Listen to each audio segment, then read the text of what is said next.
भारत माता की, भारत माता की। वंदे वंदे वंदे, हर हर महादेव।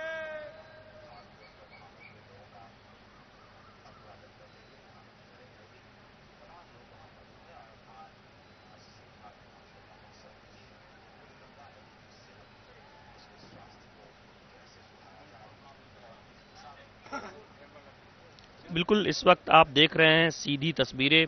प्रधानमंत्री नरेंद्र मोदी पहुंच चुके हैं यहाँ पर गंगा नदी के घाट के किनारे वाराणसी में, और वहां पर जो है सीधे गंगा नदी के तट की ओर प्रधानमंत्री नरेंद्र मोदी जा रहे हैं, जहां पर नाविकों से वो मुलाकात करेंगे। और ई नाव जो 11 ई नाव की आज यहाँ शुरुआत होने जा रही है, जिसको पीएम मोदी खुद जो है 11 नाविकों को वितरित करेंगे।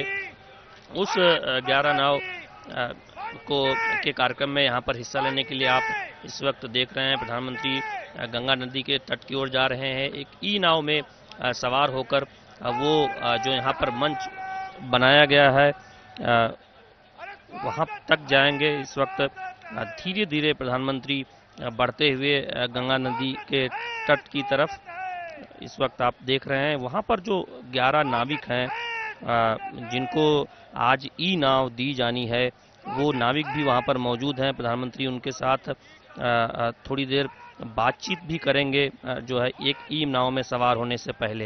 ये एक बहुत बड़ा मौका है, खास तौर पर वाराणसी में जो तमाम जो नाविक हैं जो नाव चलाते हैं और उसके सहारे अपनी रोजी रोटी गुजर बसर करते हैं। चूँकि एक बहुत बड़ा मुद्दा रहा है कि जो है ध्वनि प्रदूषण होता है और साथ ही साथ डीजल के चलते जो है धुआं जो होता है उसके चलते जो है पर्यावरण को नुकसान पहुंचता है गंगा नदी के किनारे। लिहाजा इस वक्त आप देख रहे हैं कि जो नाविक हैं उनसे जो है प्रधानमंत्री नरेंद्र मोदी बातचीत कर रहे हैं। तो ई नाव की अगर हम बात करें, ये ई नाव की जो पहल की जा रही है, दरअसल पुरानी जो नावें हैं, जिन नाविकों ने अपनी सहमति जताई कि उनकी नाव को ई नाव में बदला जाए, सोलर पैनल से जो बैटरी इसमें लगी हुई है उस बैटरी को चार्ज किया जाएगा और एक बार चार्ज होने के बाद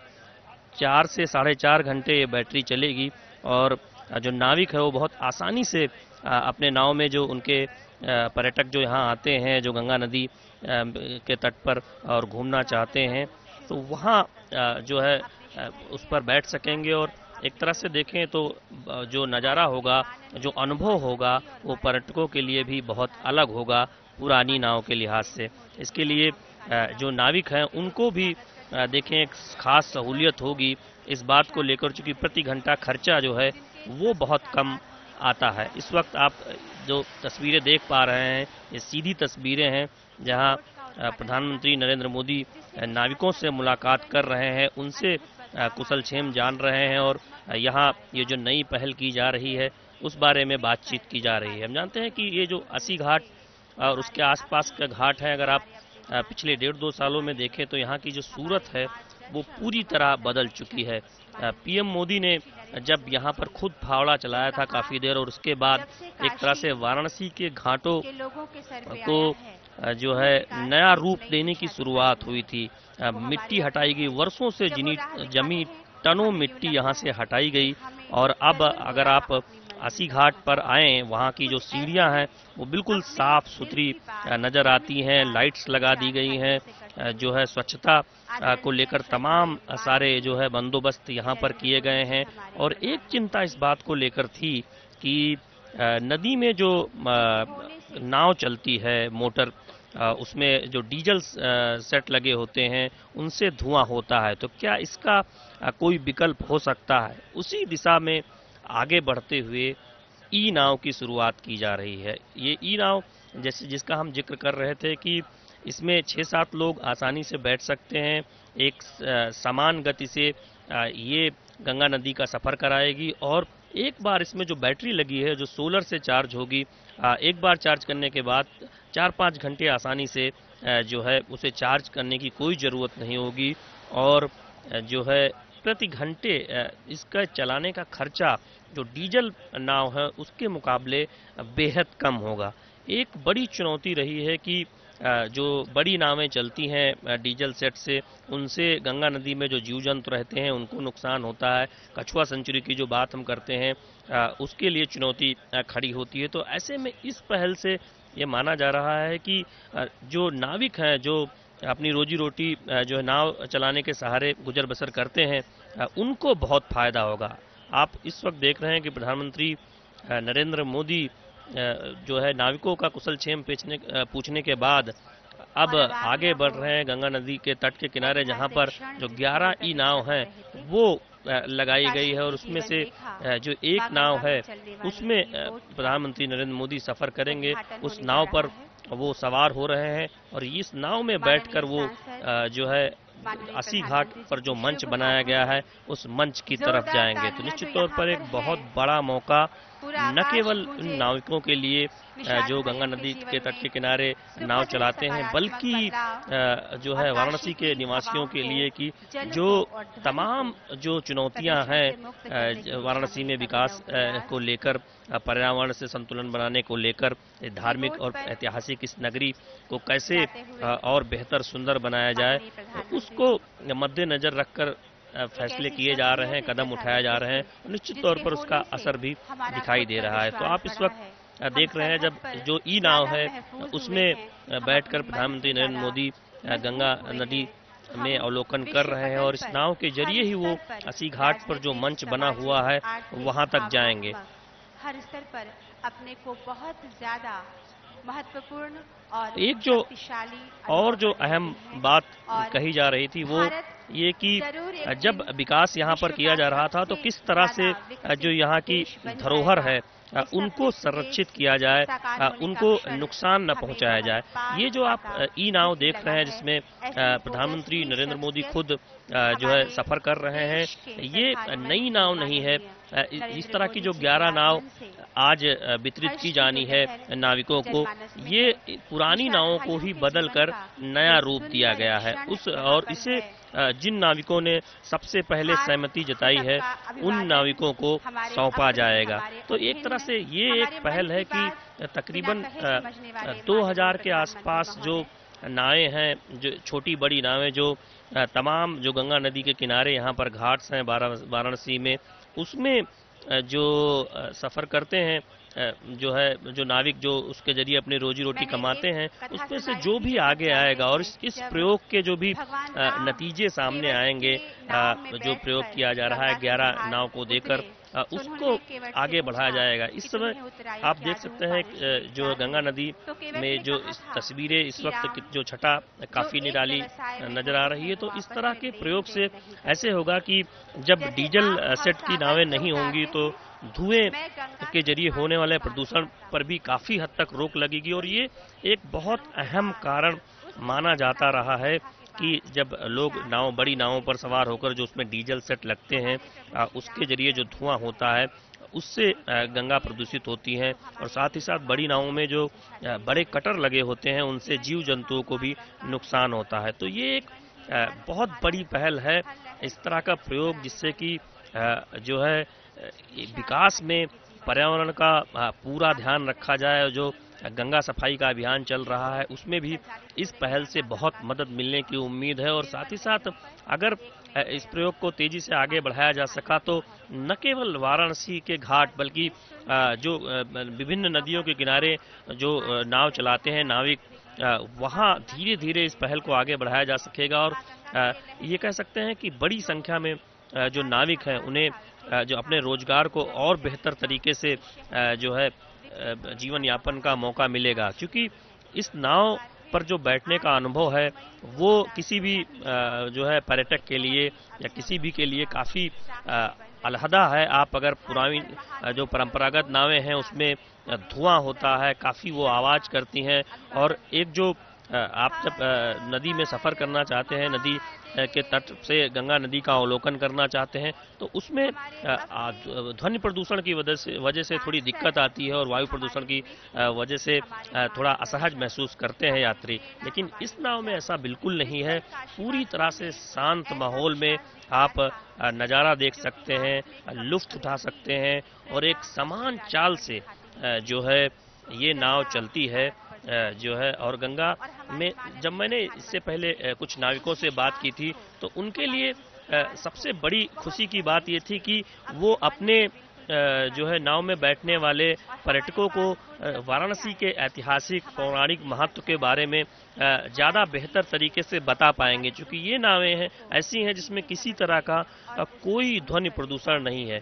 तो इस वक्त आप ये जो नज़ारा देख रहे हैं, शानदार दृश्य गंगा नदी में जो है ई नाव पर इस वक्त प्रधानमंत्री नरेंद्र मोदी बैठे हुए हैं और इसके बाद वो सीधे इसी नाव से 80 घाट पर जाएंगे और वहां पर जो मंच बना है वहां तक जाएंगे। इससे पहले प्रधानमंत्री नरेंद्र मोदी ने जो नाविक हैं, जो कई नाविक यहां पर थे, उनसे मुलाकात की, कुशल क्षेम पूछा। तो इस तरह की जो आज ये पहल हो रही है, अब माना जा रहा है कि वाराणसी के समग्र विकास में जो केंद्र सरकार का जो दृष्टिकोण है, जिसमें जो बुनियादी ढांचा है उसे बेहतर कर, जो यहाँ की जो धरातल की जो खूबियां हैं, जो सांस्कृतिक, ऐतिहासिक और धार्मिक विरासत है गंगा नदी की, वाराणसी की, उसको सहेज कर उसे आगे बढ़ाया जाए। इस वक्त आप देख रहे हैं कि इस नाव में जो नाविक बैठा हुआ है वो जो है जो यहाँ के बारे में इस जो है एक पूरी जानकारी दे रहा है। तो निश्चित तौर पर इस तरह आप ये समझ सकते हैं कि कोई भी जब इन नावों में सफर करेगा तो वो जब देश के दूर दराज के इलाके से आएगा या फिर दुनिया के किसी भी हिस्से से, तो वाराणसी की संस्कृति, वाराणसी के महत्व, वाराणसी के धार्मिक ऐतिहासिक महत्व को नाविक के जरिए जानने में उसे बेहद आसानी होगी। क्योंकि जो पुरानी नावें हैं, जो परंपरागत मोटर से चलने वाली नावें हैं, उसमें जो है इतनी ध्वनि होती है कि बहुत मुश्किल होती है नाविक के लिए कि वो अपने यात्रियों को, जो पर्यटन के लिए यहाँ पर आए हुए हैं, धार्मिक यात्रा के लिए यहाँ पर आए हुए हैं, उनको जो है यहाँ के इतिहास के बारे में, गंगा नदी के महत्व के बारे में या फिर जो भी जानकारी जो है उस नाव में बैठने वाला व्यक्ति चाहता है वो दे पाए। लिहाजा इस नाव में अगर आप देखें तो इस नाव में बहुत सुविधा होगी नाविक के लिए भी कि वो अपने यात्रियों को सारी जानकारी दे पाए। इस नाव को जो डिजाइन किया गया है वो भी जो है वाराणसी और जो है बनारस की संस्कृति और यहाँ के जो ऐतिहासिक पौराणिक महत्व है उसको पूरी तरह से ध्यान में रखते हुए इस नाव को डिजाइन किया गया। और साथ ही साथ जो शुरू में जिन नाविकों ने इस नाव अपनी पुरानी नाव को ई नाव में बदलने को लेकर रजामंदी जाहिर की, ऐसे 11 नाविकों को ये नाव दी जाएगी। अब आप देख रहे हैं कि गंगा नदी में इस ई नाव पर सफर जो है पूरा करने वाले हैं प्रधानमंत्री नरेंद्र मोदी और धीरे धीरे वो 80 घाट की ओर आगे बढ़ रहे हैं और वहां पर जो है इस वक्त इसी ई नाव से उतरकर सीधे मंच पर जाएंगे। सांसद हमारे मित्र श्री नरेंद्र मोदी जी का नमन, मां गंगा के जल को। एक जो और बहुत अहम बात यह है इस नाव के जरिए, चूंकि ये नाव अभी थोड़ी छोटी है और अगर कोई जो है एक ग्रुप में यात्रा करना चाहता है, 5-6 लोग चाहते हैं कि वो जो है एक नाव में बैठकर गंगा नदी का सफर करें, तो उनके लिए बेहद आसानी होगी कि वो अपने परिवार के साथ या फिर जो है अपने कुछ समूह के लोगों के साथ जो है नाव में सफर करें और उन्हें जो है एक तरह से एकांत भी मिल पाएगा। इस वक्त आप देख रहे हैं ये सीधी तस्वीरें जब प्रधानमंत्री नरेंद्र मोदी कुशल क्षेम पूछ रहे हैं जो है नाविक का जिसके साथ उन्होंने जो है इस नाव में बैठकर सफर किया और अब प्रधानमंत्री नरेंद्र मोदी सीधे आगे बढ़ रहे हैं, जो है मंच की ओर वो जाएंगे नाविकों से मुलाकात के बाद, और वहां पर प्रधानमंत्री नरेंद्र मोदी इस कार्यक्रम के दौरान जो है वाराणसी की जनता को, यहाँ जो लोग आए हुए हैं उनको संबोधित भी करेंगे। हम अगर देखें, इससे पहले जब प्रधानमंत्री नरेंद्र मोदी अस्सी घाट आए थे और उस वक्त जब उन्होंने फावड़ा चलाया था अस्सी घाट पर, यहाँ वर्षों से मिट्टी जमा थी और सीढ़ियां दिखाई नहीं देती थी। उसके बाद से लेकर अब तक वाराणसी के अस्सी घाट की सूरत पूरी तरह से बदल चुकी है। नई सीढ़ियां, नए घाट साफ निकलकर सामने आए हैं, लाइट्स लगाई जा चुकी हैं, साफ सफाई की बहुत व्यवस्था हो चुकी है। तो वे एक कह सकते हैं विकास का एक चरण वो पूरा हुआ। इस वक्त प्रधानमंत्री मंच पर पहुंच गए और अभिवादन स्वीकार कर रहे हैं यहाँ की जो जनता है उनका। तो ये एक बहुत बड़ा मौका है वाराणसी के लोगों के लिए, यहाँ आए हुए जो देश विदेश के लोग हैं उनके लिए भी, कि विकास के एक चरण के पूरे होने के बाद, वाराणसी के घाटों की सूरत बदलने के बाद, अब गंगा नदी के पर्यावरण पर वाराणसी पर ध्यान दिया जा रहा है। और यहाँ जो नाविक हैं सैकड़ों की संख्या में, जैसा कि बताया गया है कि 2000 से अधिक छोटी बड़ी नावें गंगा नदी में रोज जो है यहाँ पर नाविक लेकर उतरते हैं और उसमें जो है यात्री गंगा नदी में सफर करते हैं। तो ऐसे में उन नाविकों के लिए भी बहुत बड़ा दिन है आज, कि एक तरह से उनके रोजगार को मजबूती देने के लिए और भविष्य को ध्यान में रखते हुए ये एक बहुत बड़ा कदम उठाया गया है। मंच पर इस वक्त प्रधानमंत्री नरेंद्र मोदी मौजूद है, जो यूपी बीजेपी के प्रभारी हैं ओम माथुर वो मौजूद है, बीजेपी अध्यक्ष उत्तर प्रदेश के केशव प्रसाद मौर्य मौजूद है। ये दरअसल इस मंच पर जो है जानते हैं कुछ देर बाद प्रधानमंत्री नरेंद्र मोदी एक संबोधन भी करेंगे। कुल मिलाकर तकरीबन जो है ये कह सकते हैं कि जो ई नाव वितरित करने का जो कार्यक्रम है उस कार्यक्रम को आगे बढ़ाया जाएगा। और अहम बात यह है कि जब आप देख रहे हैं इस वक्त सीधी तस्वीरें, स्मृति चिन्ह और अंग वस्त्रम उत्तरीय जो स्नेह का एक आवरण होता है। ई नाव के इस वितरण कार्यक्रम में जब हमने इससे पहले इस उम्मीद में कि इस दुशाले की जो गर्मी है, जो हरारत है, वो हमारे संबंधों में बनी रहेगी, माननीय प्रधानमंत्री जी हमारे समक्ष हैं।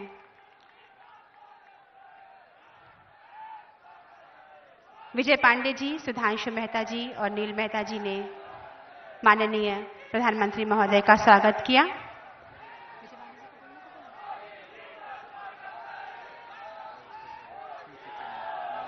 खाक भी जिस जमी की पारस है, खाक भी जिस जमी की पारस है, शहर मशहूर वो बनारस है। और उस बनारस के सांसद, हमारे अभिभावक, हमारे मित्र, विश्व के महान लोकतंत्र के प्रधानमंत्री, जननायक श्री नरेंद्र मोदी जी हमारे सामने विराजमान हैं।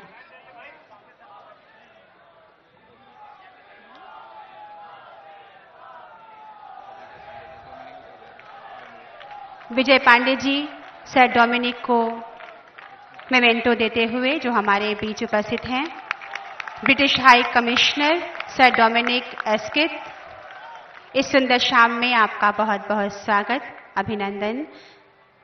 देश की सांस्कृतिक राजधानी काशी में आपका नमन।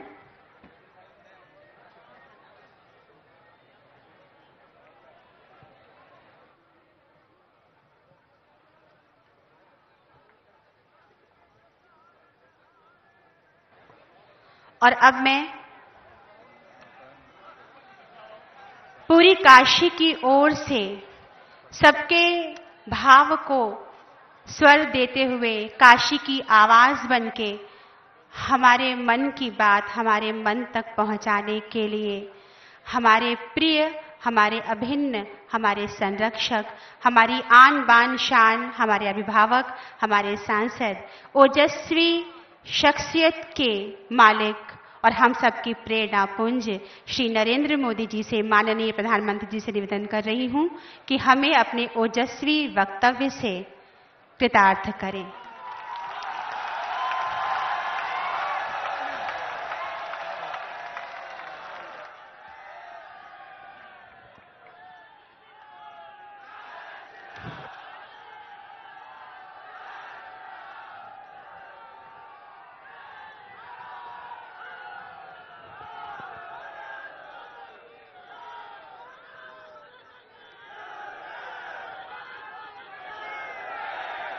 हर हर महादेव।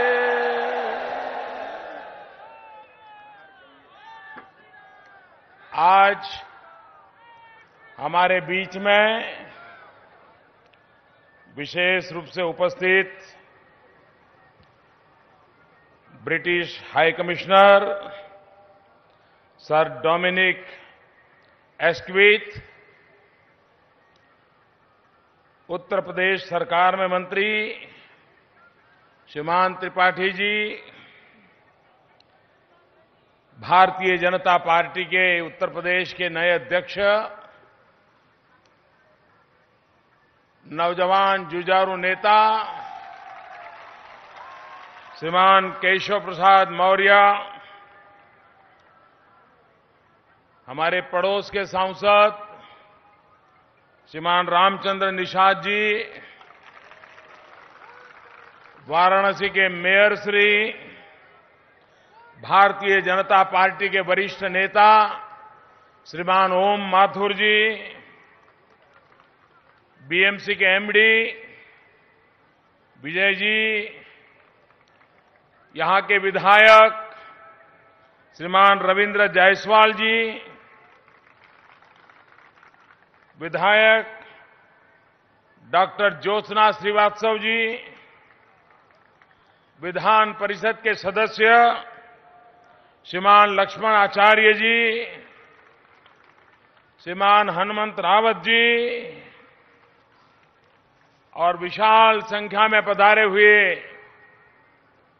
काशी के मेरे प्यारे भाइयों और बहनों,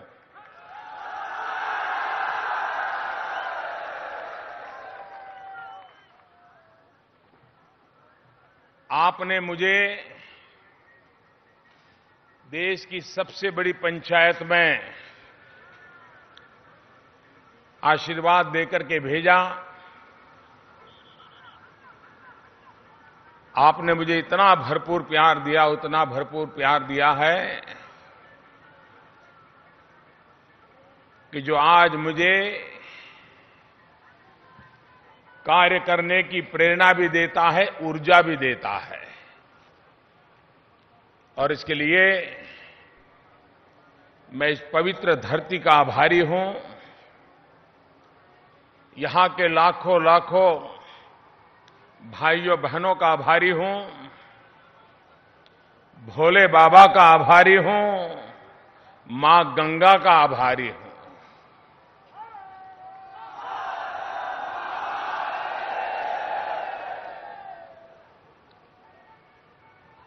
आज मैं सुबह बलिया में था,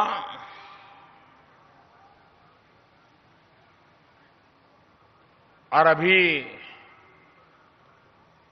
काशी में अनेक विविध कार्यक्रम करता करता आप सबके बीच पहुंचा हूं।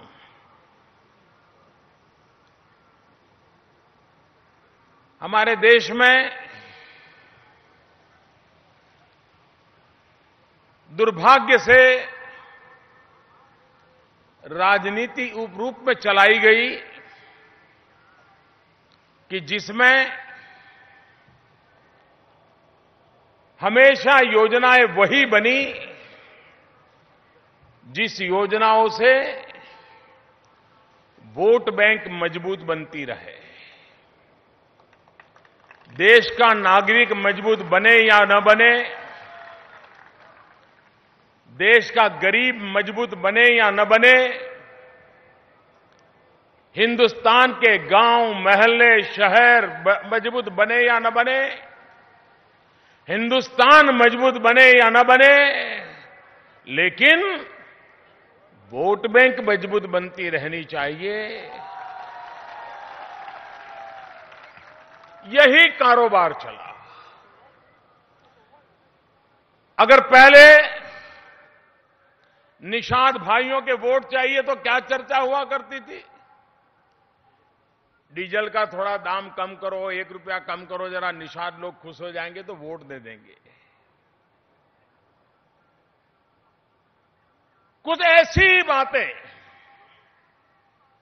हमेशा चलती रही। लेकिन जब तक हम समस्याओं की जड़ में नहीं जाते और जड़ से समस्या का समाधान करने का प्रयास नहीं करते हैं, तो आप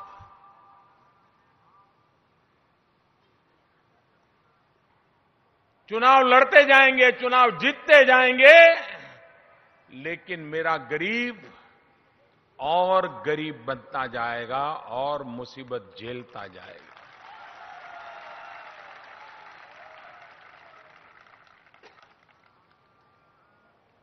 और इसलिए हमने जो भी योजनाएं बनाई, वो योजनाएं गरीब को वो ताकत देती है ताकि गरीब स्वयं गरीबी के खिलाफ लड़ाई लड़ने के लिए हिम्मत रखें, गरीब खुद ही अपनी गरीबाई को खत्म करें, गरीब खुद ही गरीबी को परास्त करके विजयी होकर के निकले। उस दिशा में हम काम कर रहे हैं।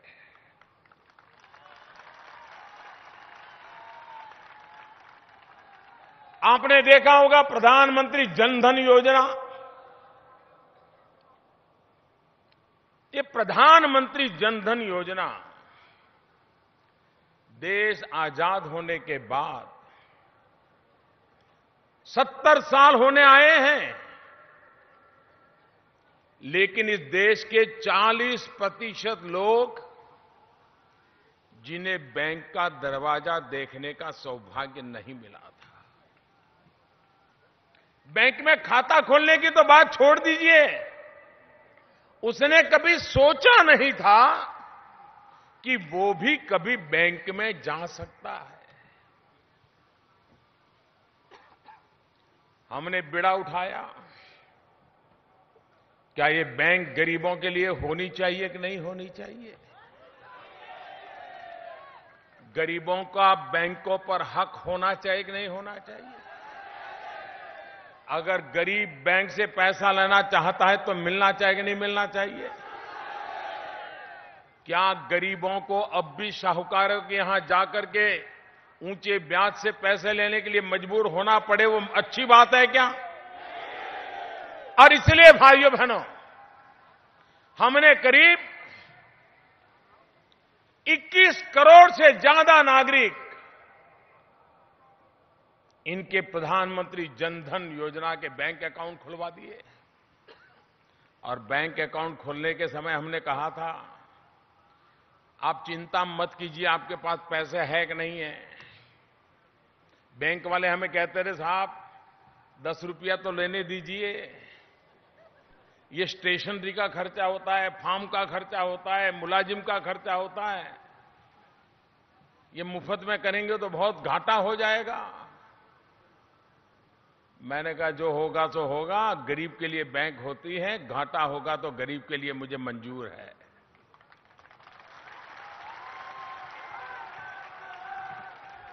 मैंने गरीबों के लिए कहा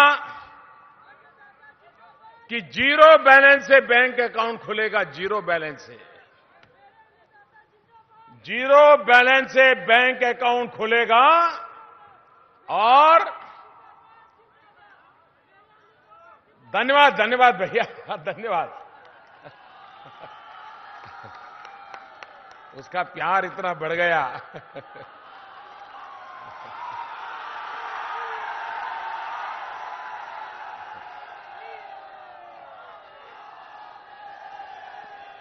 हमने कहा जीरो बैलेंस होगा, जीरो, एक नया पैसा नहीं होगा, तो भी गरीब का बैंक का खाता खुलेगा। लेकिन इस देश का गरीब जेब तो खाली होगा, लेकिन उसका दिल कभी खाली नहीं होता है। जेब में पैसे नहीं होंगे, लेकिन गरीब के मन की उदारता में कभी कटौती नहीं आती है। मोदी ने तो कह दिया था कि गरीबों को 1 रुपया देने की जरूरत नहीं है, खाता खुलवा दीजिए। लेकिन मेरे देश के गरीबों की अमीरी देखिए।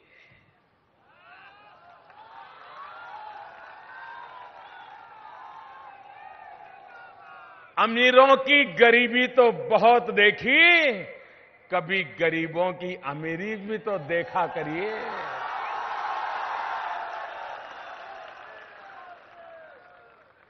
और मैं आज सीना तान करके कह सकता हूं, सर उठा करके कह सकता हूं कि मेरे देश के गरीब कुछ भी मुफ्त का नहीं चाहते।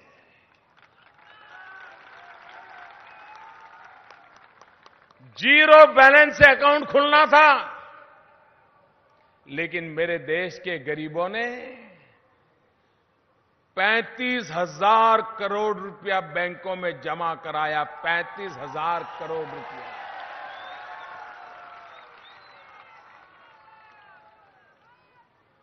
जिस देश के गरीब ऐसी ऊंची भावना रखते हो, उन गरीबों के लिए जिंदगी खपाने का आनंद आएगा कि नहीं आएगा?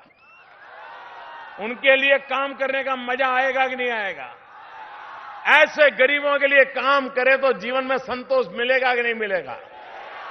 और इसलिए भाइयों बहनों, मुझे इतना आनंद, इतना संतोष होता है, मेरे इन गरीब भाइयों बहनों के लिए काम करता हूं, दिन रात दौड़ने का मन करता रहता है।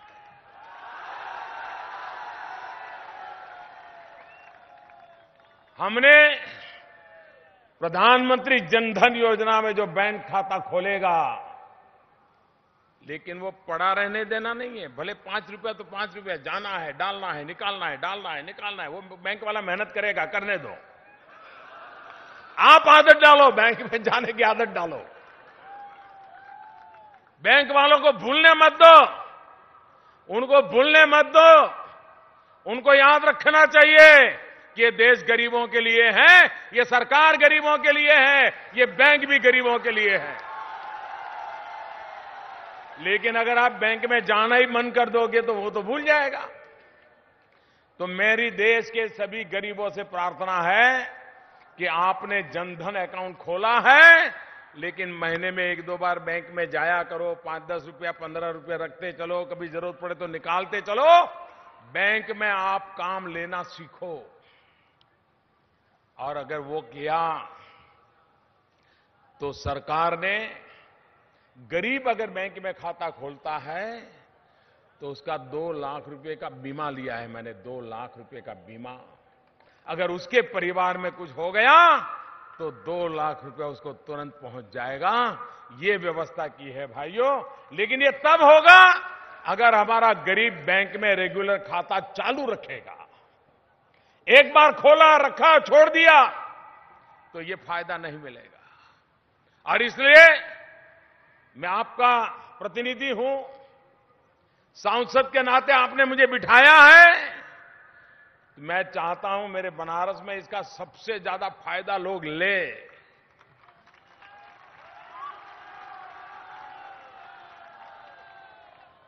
हमने प्रधानमंत्री मुद्रा योजना लाए। ये मुद्रा योजना क्या है? हमारे देश में गरीब व्यक्ति, उसको बेचारे को ज्यादा पैसे नहीं चाहिए, 500,000 करोड़ रुपया नहीं चाहिए उसको तो 5,000 रुपया, 10,000 रुपया, 50,000 रुपया, लाख रुपया, 2 लाख रुपया। धोबी होगा, नाई होगा, प्रसाद बेचने वाला होगा, फूल बेचने वाला होगा, पूजा पाठ का सामान बेचने वाला होगा, गरीब आदमी छोटा छोटा काम करने वाला, चाहे दूध बेचता हो, चाय बेचता हो, बिस्किट बेचता हो, पकौड़े बेचता हो, उसको कभी पैसों की जरूरत होती है। बैंक के दरवाजे उसके लिए बंद हैं, तो वो बेचारा जाता है साहूकार के पास और साहूकार के पास जाकर के ऊंचे ब्याज से पैसा लेता है और फिर ब्याज के चक्कर में ऐसा फंस जाता है, रुपये तो जाते ही जाते हैं, लेकिन ब्याज देने का कभी बंद नहीं होता है और पूंजी तो जाती ही नहीं है और बेचारा गरीब नया अपना धंधा रोजगार विकसित नहीं कर सकता है। हमने प्रधानमंत्री मुद्रा योजना बनाई और बैंक वालों को कहा, ये देश गरीबों के लिए है, ये सरकार गरीबों के लिए, बैंक भी गरीबों के लिए है। बिना गारंटी ऐसे छोटे छोटे काम करने वाले जो लोग हैं, उनको बैंक से पैसा मिलना चाहिए, लोन मिलना चाहिए। और मेरे काशी के भाइयों बहनों, मुझे आपको ये बताते हुए गर्व होता है, 3,30,00,000 उससे भी ज्यादा लोगों को करीब करीब 1.25 करोड़ रुपया से ज्यादा दे दिया गया। कोई गारंटी के बिना दे दिया गया और उसने अपने कारोबार को बढ़ा दिया। एक रिक्शा थी तो 2 रिक्शा ले आया, एक टैक्सी थी तो 2 टैक्सी ले आया, एक नौकर रखता था तो 2 नौकर ला लिया, एक अखबार बेचता था तो 4 अखबार बेचना शुरू कर दिया, 10 घरों में दूध देता था तो 20 घरों में दूध पहुंचाने लग गया। उसका कारोबार वो बढ़ाने लग गया। देश की इस आर्थिक काम में 60% से ज्यादा ये पैसे लाने वाले कौन है? जिसको बैंक का पैसा मिला है, दलित है, आदिवासी है, ओबीसी है, पिछड़ी जाति के लोग हैं और उसमें भी 22% महिलाएं हैं जिनको बैंकों ने लाखों रुपया दिया है। और मैंने बैंक वालों को पूछा, मैंने कहा भाई क्या अनुभव है? नहीं, बोले साहब ये लोग समय पर आकर के ब्याज दे जा रहे हैं, समय पर आकर के अपना हफ्ता दे जा रहे हैं, कभी उनको पूछना ही नहीं पड़ता है। मैंने कहा यही तो ईमानदार लोग हैं, उनके पर भरोसा कीजिए, देश आगे बढ़ जाएगा।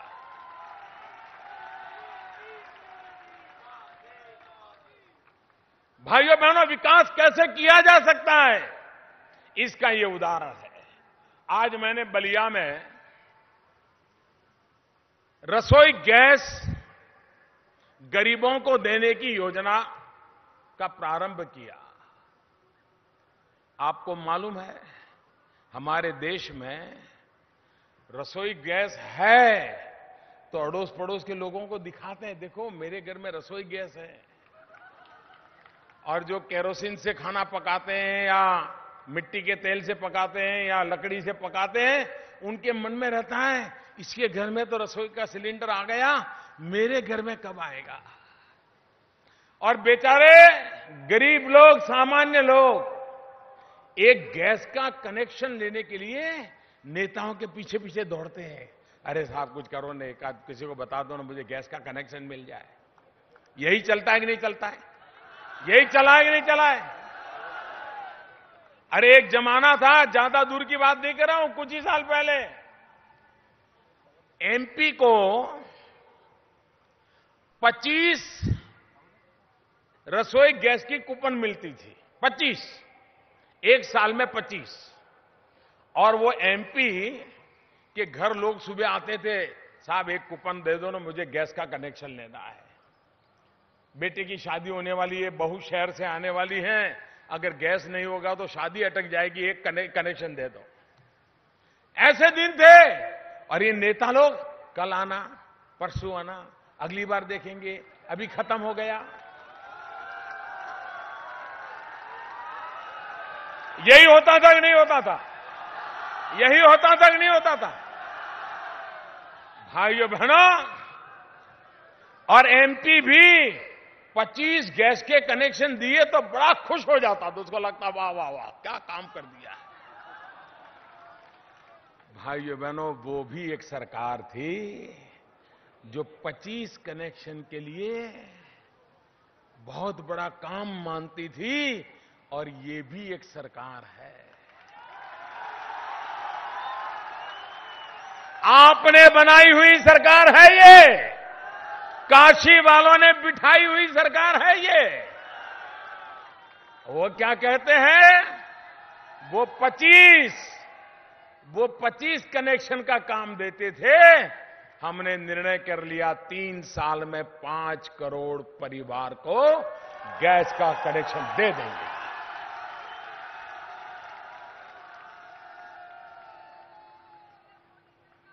भाइयों बहनों, यह काम मैं इसलिए कर रहा हूं कि गरीब मां जब लकड़ी का चूल्हा जला करके खाना पकाती है तो एक दिन में उसके शरीर में 400 सिगारेट का धुआं जाता है। 400 सिगारेट का धुआं। मुझे बताइए, डॉक्टर कहते हैं 2 सिगरेट पियोगे तो भी कैंसर हो जाएगा, कहते कि नहीं कहते हैं? सिगरेट बंद करने के लिए डॉक्टर कहते कि नहीं कहते हैं? इन मेरी गरीब माताओं का क्या होता होगा? क्या इन गरीब माताओं को मरने देना चाहिए? उनको बीमार होने देना चाहिए? उनके बच्चों को बीमार होने देना चाहिए? उनको इस मुसीबत से बाहर निकालना चाहिए कि नहीं निकालना चाहिए? अमीरों के लिए तो बहुत सरकारें आके चली गई, अमीरों को देने वाली सरकारें बहुत आके गई। ये सरकार गरीबों को देने के लिए आई है।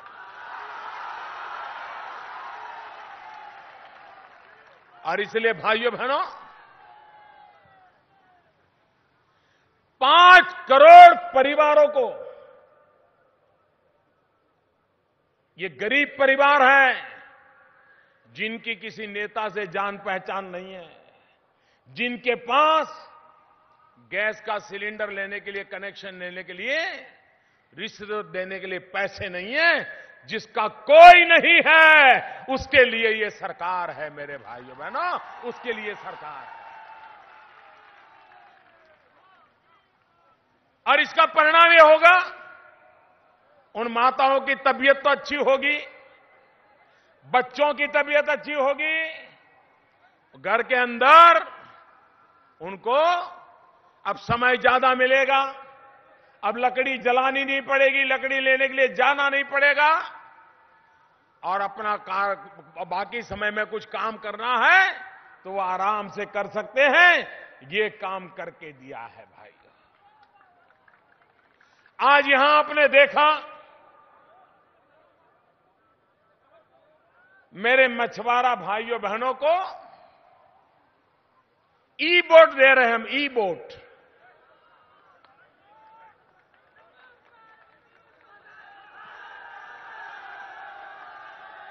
पहले चुनाव आता था तो मछुआरों को कितना डीजल देंगे, कितने में डीजल देंगे, इसी की बातें हुआ करती थी। मेरे भाइयों बहनों,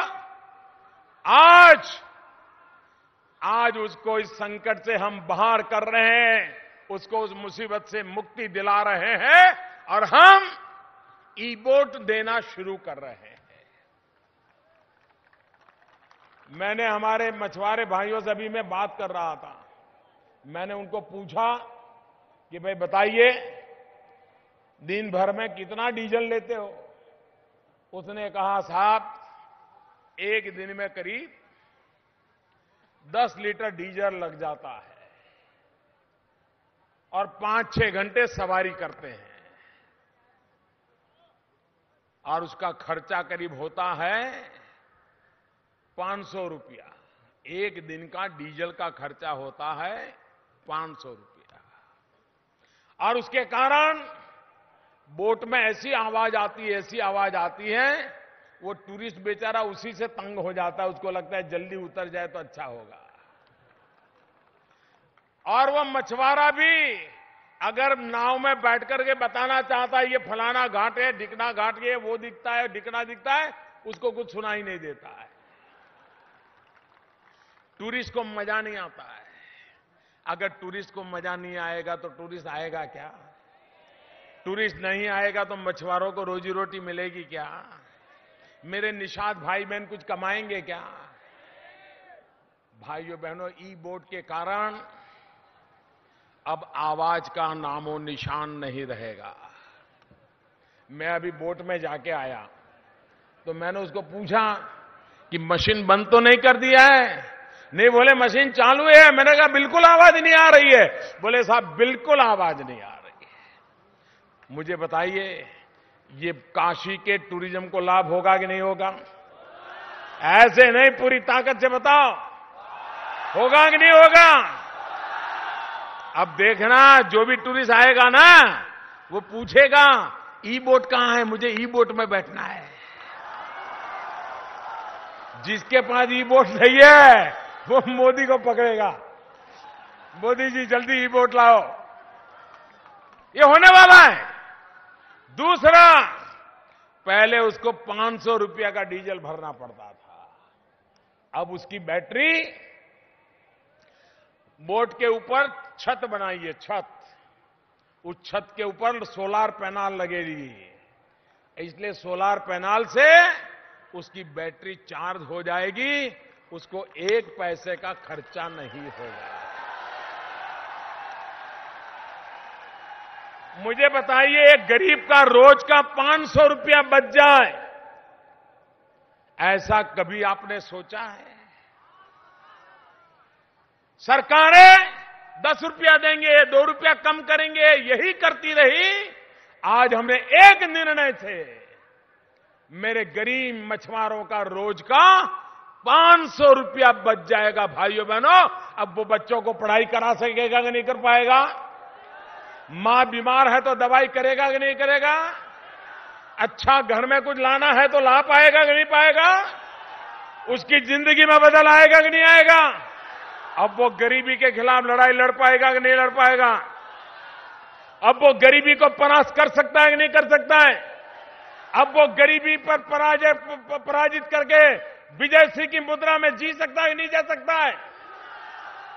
एक निर्णय कितना बड़ा परिवर्तन ला सकता है, ये आज देख रहे हैं आप। आने वाले दिनों में और हमारे मछुआरे भाई बहन इस अपनी बोट को ई बोट में कन्वर्ट करने के लिए जाएंगे तो 1-2 दिन तो लगेगा। तो क्या 1-2 दिन वो मरा मछुआरा भूखे मरेगा क्या? कहां जाएगा?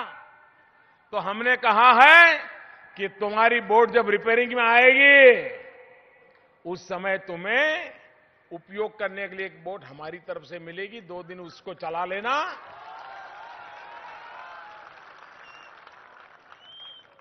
गरीब मछुआरे की जिंदगी में कैसे बदलाव लाया जा सकता है, मैंने आज उनको समझाया। मैंने कहा बोट में हम एक चार्जर भी लगाएंगे, मोबाइल फोन का चार्जर।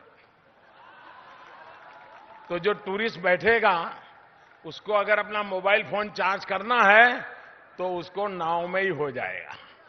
यहां बैठेगा उतरेगा तो उसका वो खुश हो जाएगा।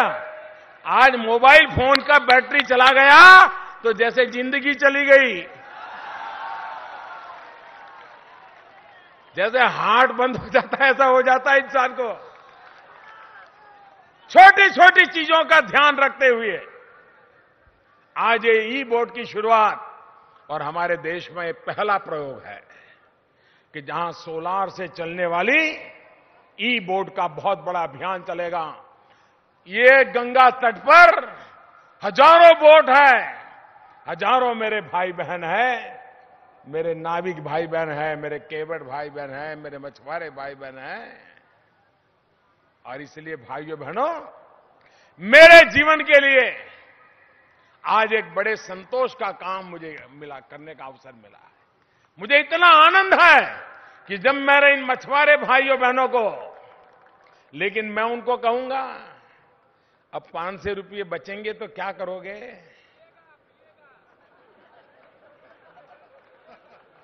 सबको मालूम है क्या करेगा। वो नहीं करना है।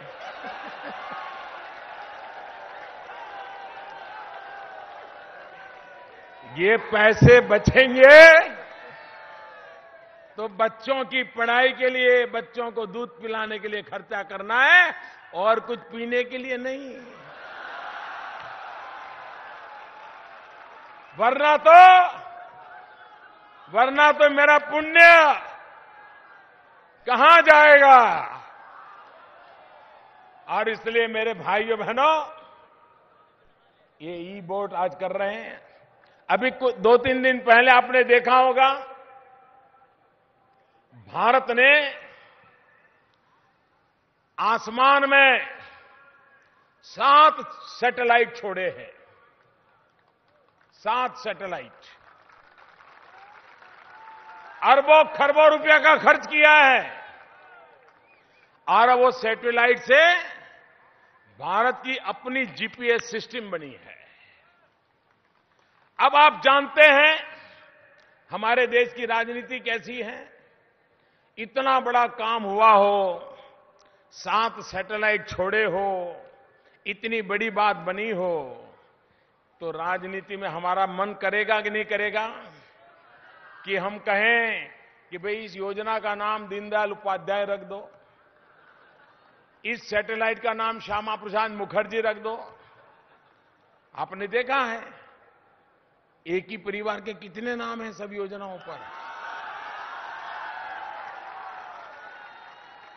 हमको भी मोह हो जाता, हमें भी मुंह में पानी छूट जाता है यार, कोई अपने वाले का कर ले। कभी ये भी मन कर जाता कि किसी ऋषि मुनि का नाम दे दे, किसी संत का नाम दे दे। लेकिन मेरे प्यारे भाइयों बहनों, ये मोदी कुछ अलग मिट्टी का बना हुआ है।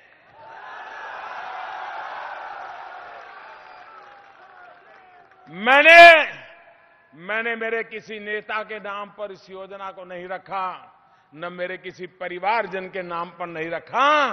मैंने इस योजना का नाम दिया नाविक। नाविक नाम दिया है। मेरे देश के करोड़ों करोड़ों मछुआरे, उनको मैंने ये उत्तम से उत्तम श्रद्धांजलि दी है, क्योंकि ये नाविक ही तो है जिसको कहीं जमीन नजर नहीं आती, लेकिन गहरे समुद्र में छोटी नाव लेकर के निकल पड़ता है। पानी के साथ जिंदा दिली का खेल खेल लेता है।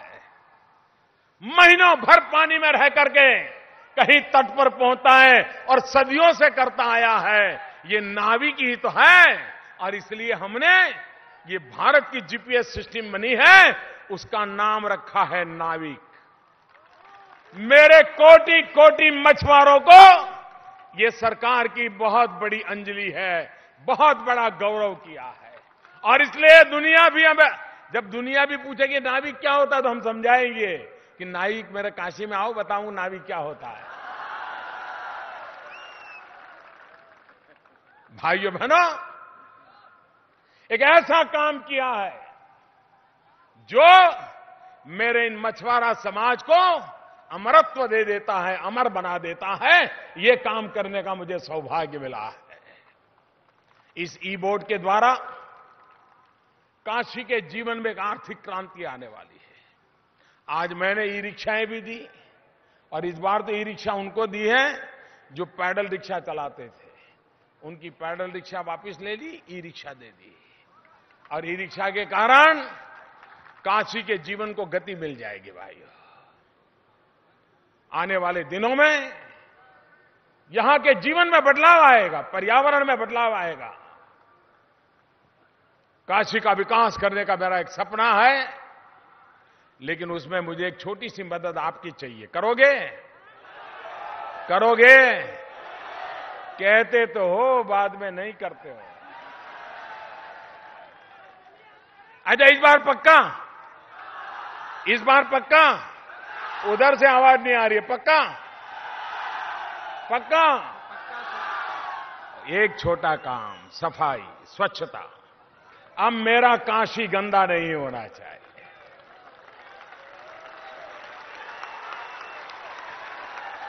कर सकते हो कि नहीं कर सकते भाइयों? अगर एक बार हम फैसला कर ले कि हम काशी को गंदा नहीं होने देंगे। दुनिया भर के लोग यहां आते हैं, ऐसी साफ सुथरी काशी देख के जाए, हिंदुस्तान का शान और शौकत बढ़ जाएगा। मेरे भाइयों बहनों, ये काम हमें करना है, ये काम सरकार से नहीं करना है, हम भाई बहन नागरिक सबने करना है।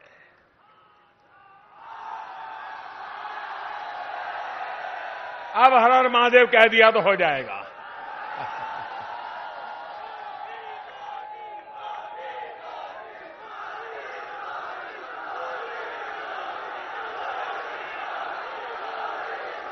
आप इतनी बड़ी संख्या में आए, ये नजारा अपने आप में मां गंगा की गोद में एक ताकत देता है भाइयों बहनों, बहुत ताकत देता है।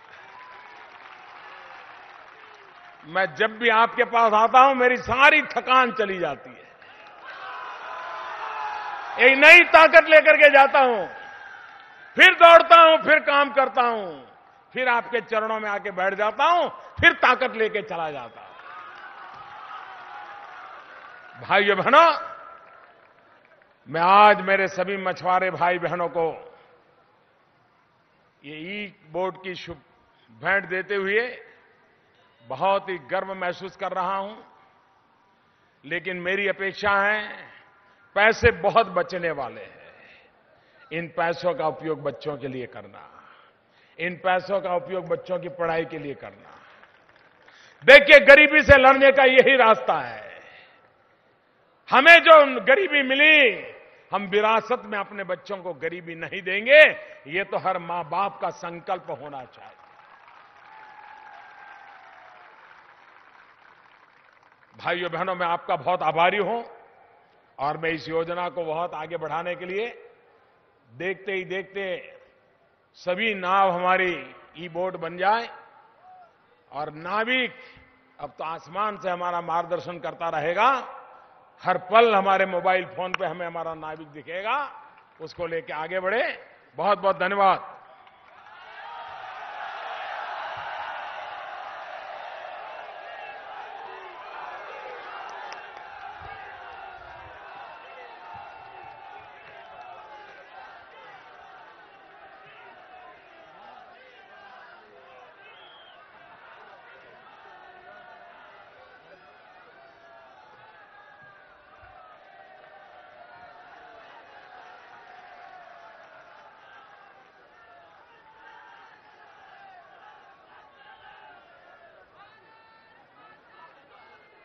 अरे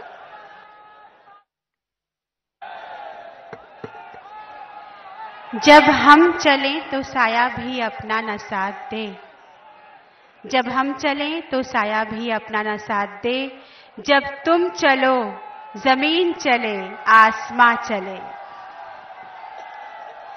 क्या ओजपूर्ण वाणी, क्या ओजस्वी संभाषण। वो नायक है झूठे पर्दों का नहीं, सच्चे जनमन का जननायक। वो करता है सुहानी बातें, बेमन की झूठ वाली नहीं, मन के गहरे सच वाली मन की बात। वो अमीरों की गरीबी में जीने वाले अभिशप्त युग में गरीबों की अमीरी न सिर्फ देख सकता है, बल्कि उसकी जय जयकार भी कर सकता है। भारत के प्रधानमंत्री, वाराणसी के सांसद माननीय श्री नरेंद्र मोदी जी का हृदय से आभार।